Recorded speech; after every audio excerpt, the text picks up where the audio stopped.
All right, so now let's take a look at these this bluesy alteration changes. Now, obviously, like I said before, this is something that I'm calling it. If you say, oh, I'm going to do the bluesy alteration to rhythm changes to another musician, they might look at you a little bit funny. We're just calling it this just so that you, you can isolate these and know how to delineate between them.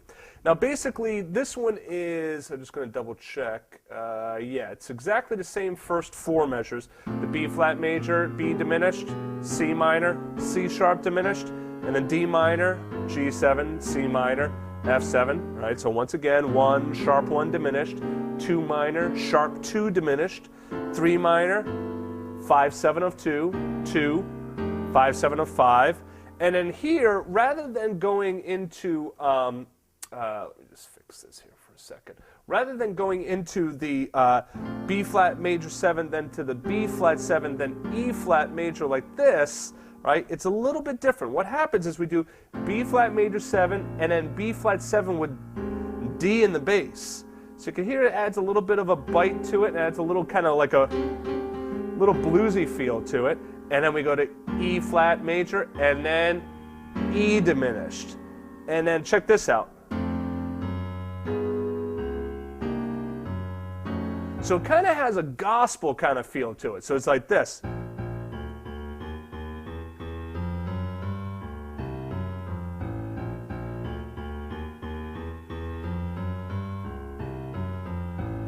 And I'm going to tell you something. That little pattern right there, that's a great pattern to get to know. You put like a little, like kind of a bluesy pentatonic thing on that.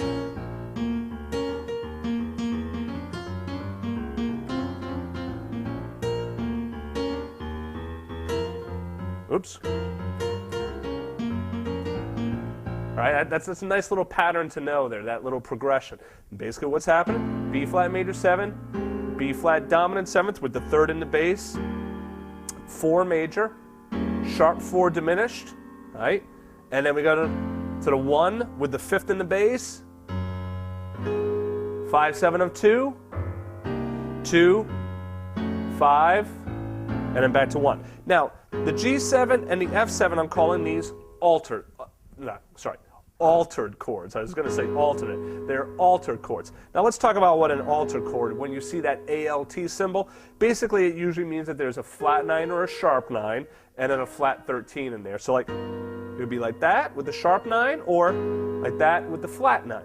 The reason we say alt rather than putting in flat 9, flat 13, or sharp 9, flat 13, is to write in the flat 9 and flat 13. There's a lot of characters there, and it's going to start to make those chord symbols really get mushed together, and they're not going to look so clean.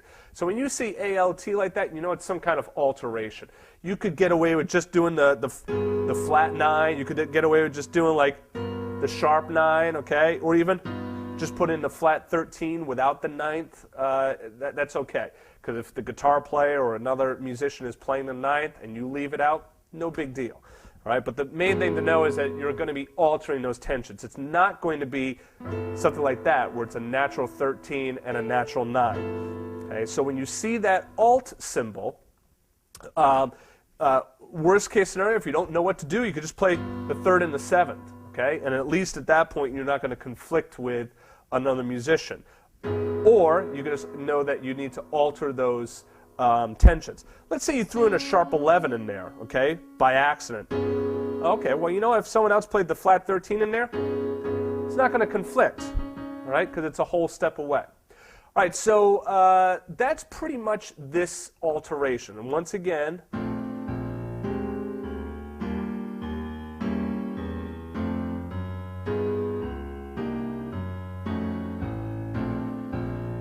and you can just keep repeating this. Oops, sorry.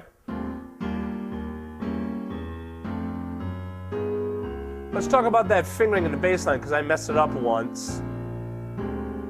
I'd probably get your middle finger on the E flat, second finger on E, thumb on the F, go up to the second finger, get your thumb on the G, second finger on F sharp to get down to the thumb on F. From the beginning.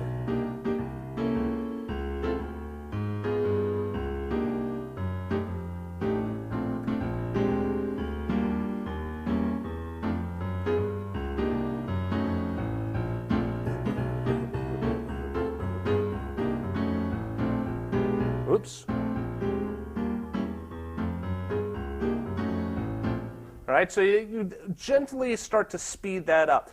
One thing that I like to do is, start at a slow tempo. That's not super slow, but you get the point. And you can even just take those 4 measures. Do 4 measures at a time. The next time, do a little bit faster. And then, just add it, speed it up a little bit more.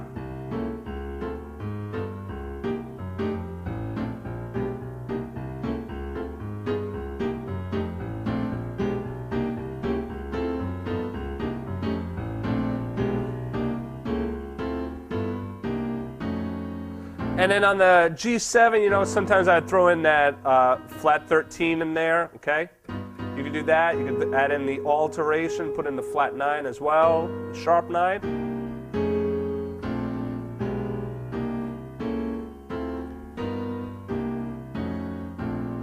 Right, so you can try messing around with those different alterations, right? But the other thing to remember also that I want to make sure that you know is that you could take that last section of the rhythm changes, so like measure 5, 6 there, where it's, oops.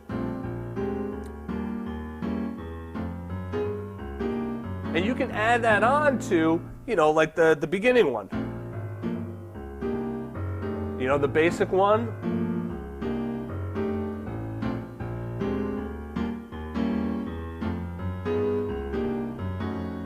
So the point is that you can mix and mingle in between these. Where you're usually going to find the copy and pasting going on is the first 4 measures and then the next 4 measures. And what I mean by that is you're not usually going to take and play the simple one for the first 2 measures and then, oh, okay, now let's do this one for the next 2 measures, for measures 3 and 4. If for the first 2 measures you're playing the G minor, then usually in measure 3 and 4 you're going to play the G minor as well. Basically what you're trying to do is you're trying to establish these 4 and 8 measure patterns. You start to go down to 2 measure segments like that, and it's the harmony is going to end up changing so much that you're not really going to lock into something. It's going to be more difficult to improvise. It's going to be more difficult for other musicians to be able to hear what it is that you're doing. More difficult for you all to be able to lock in. So that first 4 measures, you're probably going to keep it as one of these, all right? And then the next 4 measures you can change and do the 1 to 1 7 4 4 minor, or you could do the that whole like kind of bluesy gospel walk up. All right, so see you in the next chapter.